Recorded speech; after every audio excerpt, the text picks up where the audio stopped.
Situasi Ramadan dan ini sudah mencapai Idul Fitri ya, insya Allah 3 hari lagi kan akan menjelang Idul Fitri. Nah, situasi untuk dinas pasar sendiri dalam operasi pasar, apakah ini sudah berjalan? Insya Allah sudah berjalan untuk pengamanan terkait dengan ketersediaan pangan, bahan pangan maupun barang-barang pokok penting lainnya itu sudah dilakukan operasi pasar bekerjasama dengan TNI Polri dan BPOM, dan itu kita laksanakan di minggu lalu terkait dengan stok pangan juga insya Allah untuk Idul Fitri masih sangat cukup. Bahkan mungkin untuk 3 bulan ke depan kita masih sangat cukup untuk stok pangan dan bahan pokok penting lainnya. Kemudian untuk harga tidak ada, dari harian yang kita pantau tidak ada kenaikan harga yang signifikan, walaupun ada tapi tidak terlalu memberatkan Melonjak. pada masyarakat.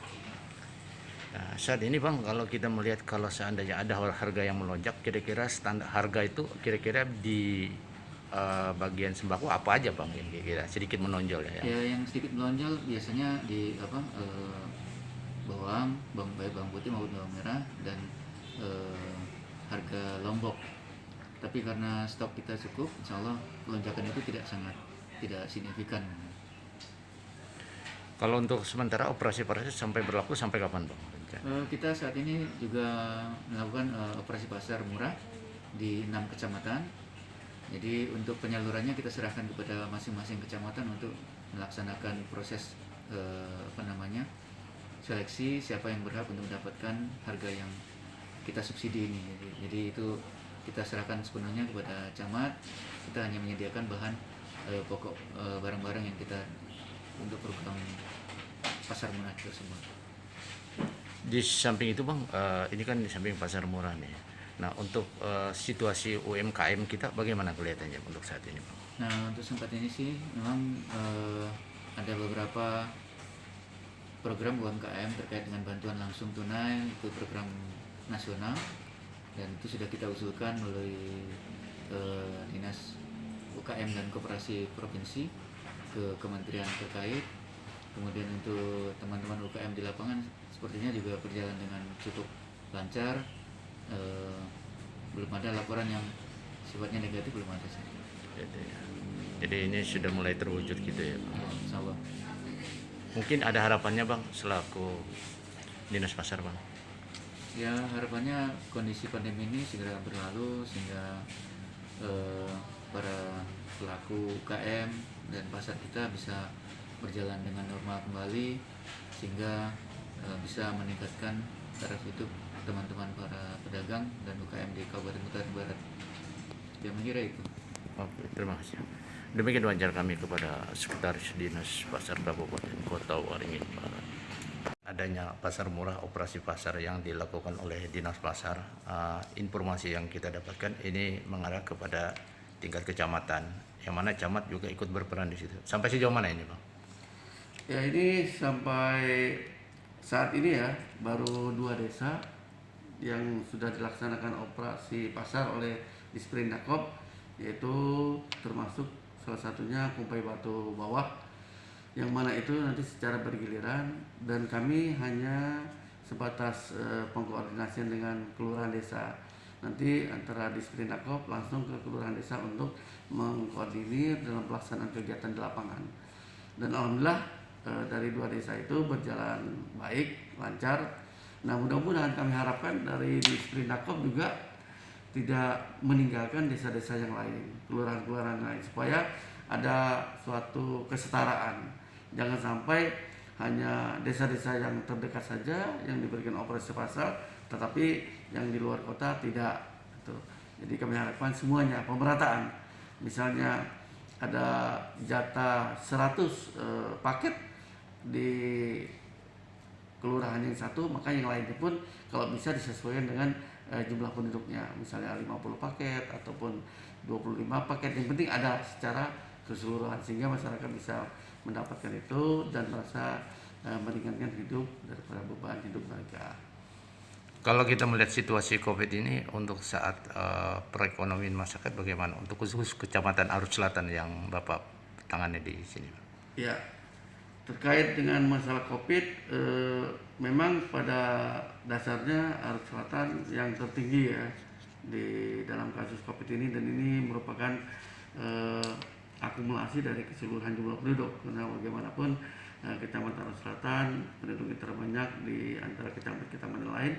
Nah, dari itu juga berdampak kepada aktivitas ekonomi, dan ekonomi pada prinsipnya banyak yang dapat dikatakan ambruk kena adanya COVID ini. Namun demikian kami tetap berharap kepada masyarakat umum agar selalu menggunakan protokol kesehatan agar cepat selesai masalah COVID ini. Nah, dengan selesainya COVID ini maka kita akan bangkitkan kembali ekonomi masyarakat yang tadinya sudah menurun atau lesu, sehingga bisa bersemangat lagi untuk membangun ekonomi yang baik.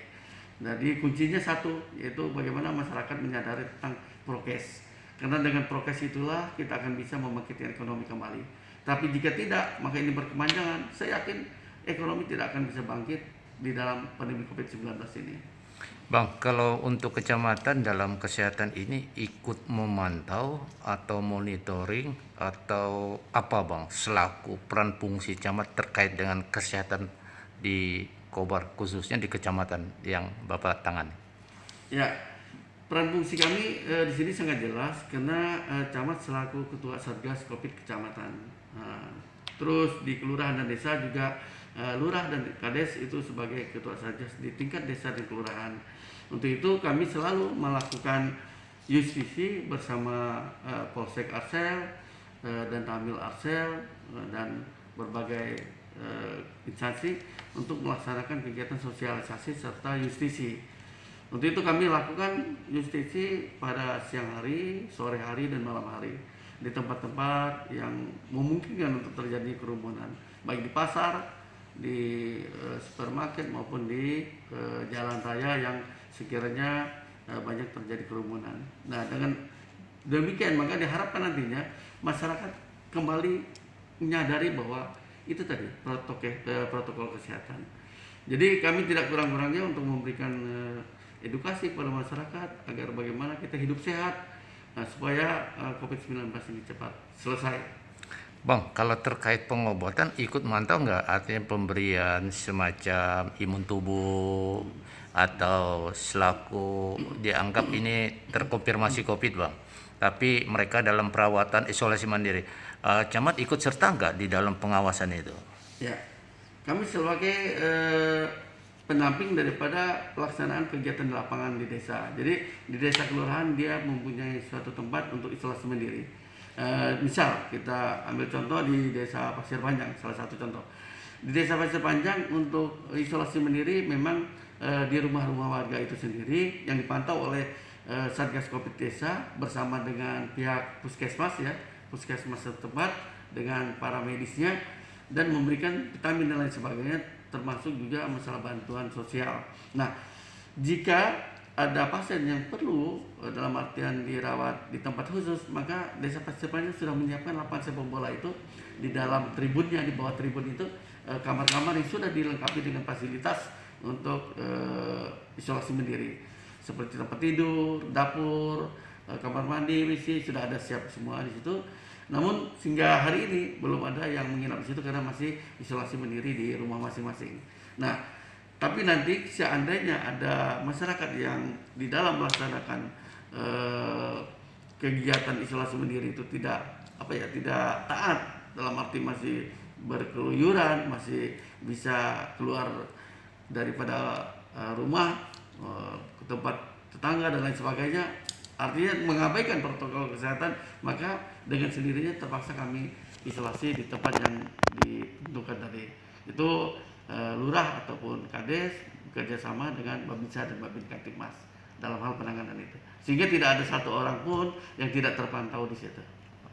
Jadi betul-betul ini ada tindak tegas gitu Bang? Siap. Kalau mereka lalai dalam prokes ini gitu ya? Ya.